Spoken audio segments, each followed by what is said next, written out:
there is a right way to wait. You know,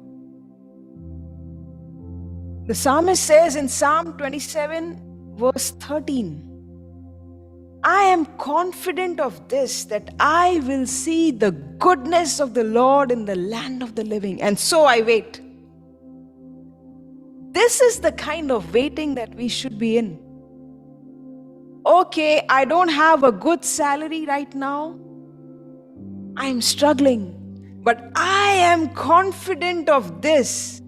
I am confident of seeing the goodness of the Lord, not when I go to heaven, but in the land of the living now, on earth. I am confident of seeing the breakthroughs of this God, and so I wait. That is the waiting that we should be after. You know, I have seen, I've interacted with so many youth. You know, some of them, this has become a cliche dialogue in the Christian circle. I'm waiting on the Lord. Waiting, waiting, waiting. You are losing time. I believe understanding is coming to you. I believe. When I was praying for you all before the session, I saw a lot of switches going on. Tuck, tuck, tuck, tuck. As if somebody putting the switches on. And I'm like, God, what is this? Now I get it. Bulbs are lighting up. Switches are coming on. You see, there is a right way to wait. I'm tired of people coming to me and telling that, pray for me, I'm waiting. I don't know which career to take.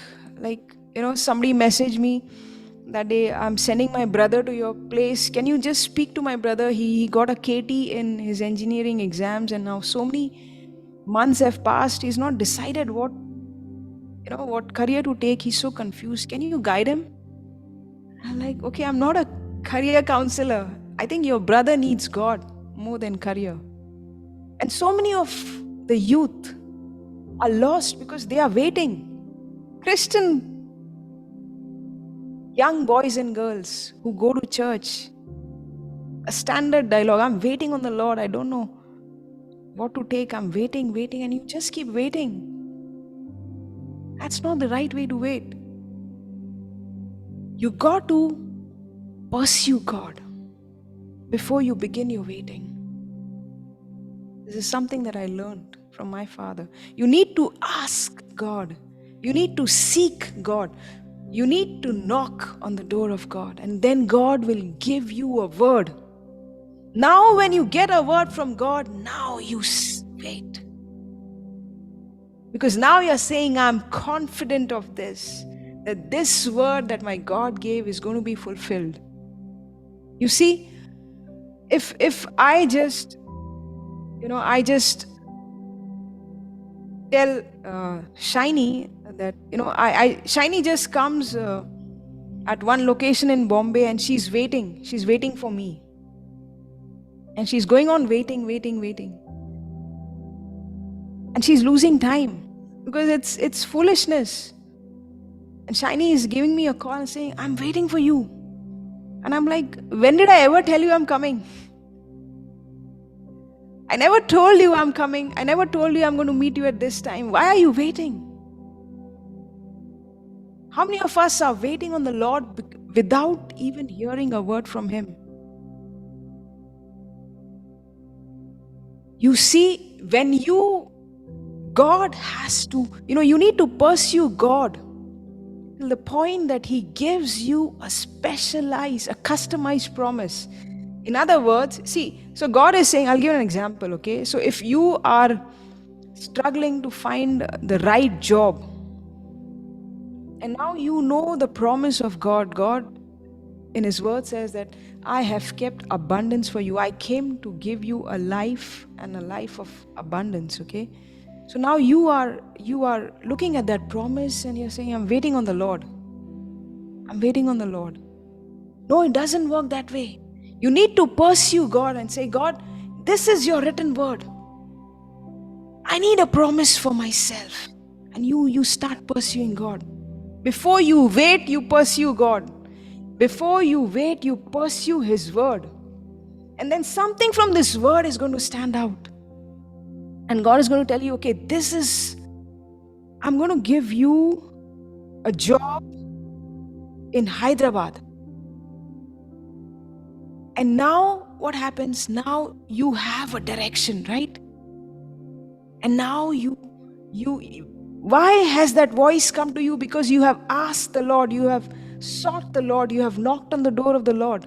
And the Lord has given you a word, a Rima word. It has stood out. It is something customized. That means God is saying, hey, I'm going to meet you at 9 o'clock at this place. And now you go and wait. You stand at the traffic signal and you say that, I heard God say this to me. Is it making sense? And now when you wait, there is a purpose in your waiting. Because you know that you are not waiting on random, but you have got a word from the Lord, and now you are waiting for the word to come to pass. So now when Shiny is waiting, she's okay, she's waiting, there's pollution everywhere. It doesn't matter. God told me that I'm going to be here at 9 o'clock. I'm waiting. Now it is 10 o'clock. There's no sign. It doesn't matter because I have a word from the Lord. Oh, there are passerbys who are walking and making fun of this girl. How long are you waiting? Look at your age, where it is going. Look at, everybody has a job. You don't have a job. Look at, who will ever get married to you? How long will you wait? You are waiting for success in ministry. How long will you wait? Look at the congregation. You still are catering to 10, 12 odd people. But now I'm not standing there without a promise. Now I'm standing there with a promise where God has said that I'm going to bring nations to you. So now it doesn't matter whether there are 10 people, 12 people in front of me. I am waiting on the Lord. Now it makes sense that those who wait on the Lord will renew their strength. They will mount up on wings like eagles. Because now my waiting is with a purpose. Now, did you understand that scripture? So don't take this word waiting vaguely. I want to give you a verse from the life of Abraham. Okay, let me read Isaiah 40:31 for you. This is from the Amplified Version. But those who wait for the Lord, who expect, look for and hope in Him. Now you have hope. Now you have an expectation because God has given you His Rima. God has spoken to you. Will gain new strength. So it doesn't matter who's making fun of me. It doesn't matter who's making fun of my life. It doesn't matter who's making fun of the current job position that I am in. Because I will gain new strength. They will gain new strength and renew their power. They will lift up their wings and rise up close to God like eagles rising towards the sun. They will run and not become weary. That's God's speed coming to you. When you wait on the Lord, as a result of that waiting, it's not that you start walking and then you take long strides and then you start running. Illa, that's not the way. God's speed is when you wait on the Lord, you will run.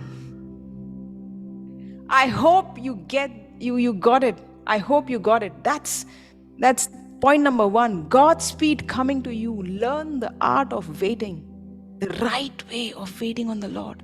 Because when you wait on the Lord, you will run and not become weary. No matter how hard discouragement hits you from different directions, it won't matter to you. You will walk and not grow tired while everybody else is around you is giving up. Everybody else around you is saying that it's not working.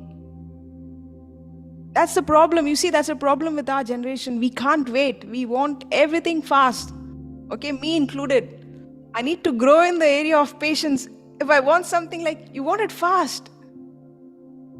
But we need to learn to wait. On the Lord, okay? On the Lord. Very important.